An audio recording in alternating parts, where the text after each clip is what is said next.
So my name is Russell Lehmann, and I'm a motivational speaker and a poet, and I happen to have autism. And COVID has been, it's turned everyone's world upside down, but for me and other individuals on the spectrum, it's even harder. My full-time job is speaking, so all of my conferences have been postponed um, and, and haven't been rescheduled yet, so all that is up in the air. My routine has been drastically turned upside down. I used to go to the gym every single day, and the gym's been closed for close to 2 months now. I'm used to traveling. I obviously can't travel. And the worst thing you can do when you have anxiety and depression is stay inside your house all day and with nothing to distract you, nothing productive to distract you. So it's incredibly tough. It's getting easier the longer this lasts just because of practice. But routine is sacred for anybody on the spectrum. And when the unknown comes around, especially with change that you're not used to, it can definitely increase a lot of different behaviors from stemming from anxiety and depression, OCD, and all that. The biggest piece of advice I would give for individuals who have autism that are independent or not independent, but if they're adults, is this is actually a great time to practice stepping outside of your comfort zone. We're all actually being forced out of our comfort zone.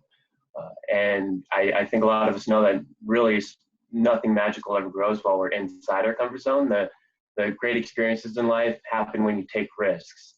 And so with basically the whole world being shut down, you don't really have a lot to lose right now when you take risks. So, when we expose ourselves to different stimuli, whether that be in the form of external stimuli or just a different routine that actually, produces different neurons in our brain and increases our neuroplasticity to be able to adapt to stress in the future much better. So for me, what I found is the first 2-3 weeks of this whole COVID was extremely rough.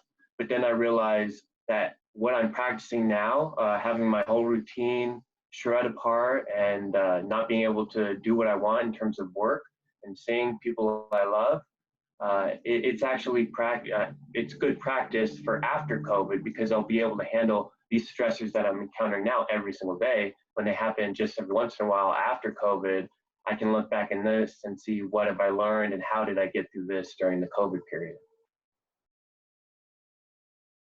Along with, again, kind of practicing for the real world, with younger kids, they don't know really what the real world is. So with families being together now and spending all this time together, this is a great opportunity to take that time and speak to your younger kids with autism, or if they, are nonverbal, communicate with them through their through their method of preference is to talk with your kids about their emotions and also why they're feeling what they're feeling.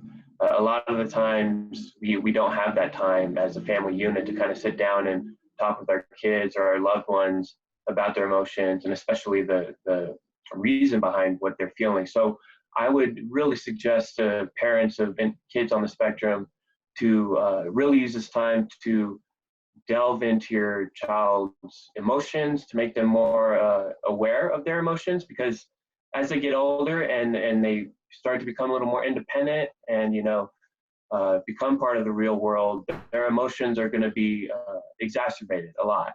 There's just a lot of change and a lot of stress with the real world.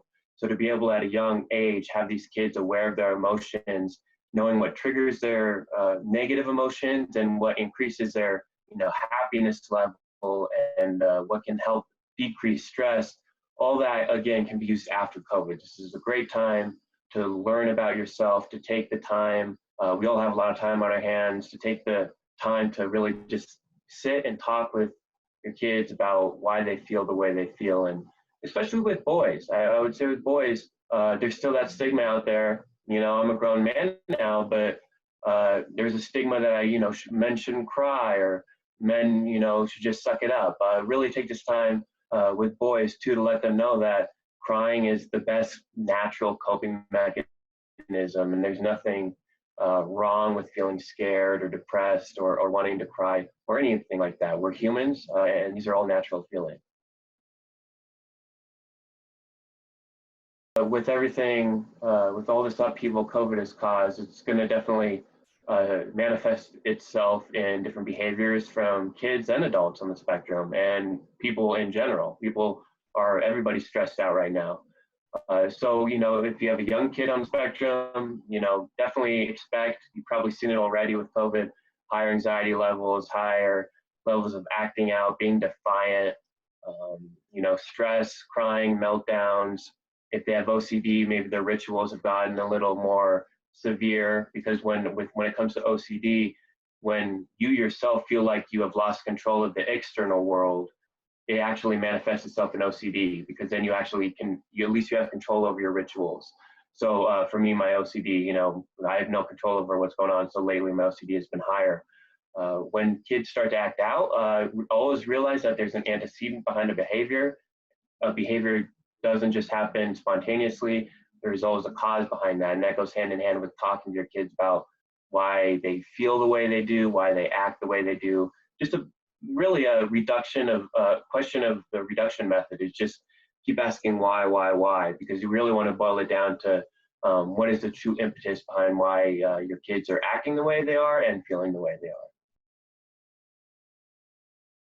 I would say, again, individuals on the spectrum, obviously a huge spectrum with a wide, diverse array of traits, but usually we tend to be really hard on ourselves. And this experience with coronavirus is unlike anything we've ever seen in the modern history. And I really want teenagers, young adults, and kids to look back on this after this is over and really be proud of that they got through it. I look back on this period myself, and again, probably the cornerstone of my routine and self-care is going to the gym every day. I have not been to the gym now in 46 days. And before this, I thought that would have been impossible. I thought if that ever happened, I would sink into a severe depression. So to be able to look back and I'm doing okay today, right? It's been an up and down week, but to look back and see that I've actually done the unthinkable. I haven't gone to the gym in 46 days and I'm still kind of, functioning pretty well. I want individuals and their parents and family members and friends to be proud, because man, again, this is distressful for anybody, but I can't underscore how stressful it is for someone with an autistic mind. The autistic mind, it needs things the same way to be able to kind of function. And when that is just ripped away like it was with this, even if they're having a really difficult time, just getting through it is a huge, huge pat on the back for them. So I really want to give the congratulations and the credit where it's due, and that's just getting through this. It doesn't have to be pretty. You don't have to be feeling that great, but when this is over, to look back and see, I went through that. Now anything that else comes my way in life, I can handle it, because this is probably as rough as it might get for me.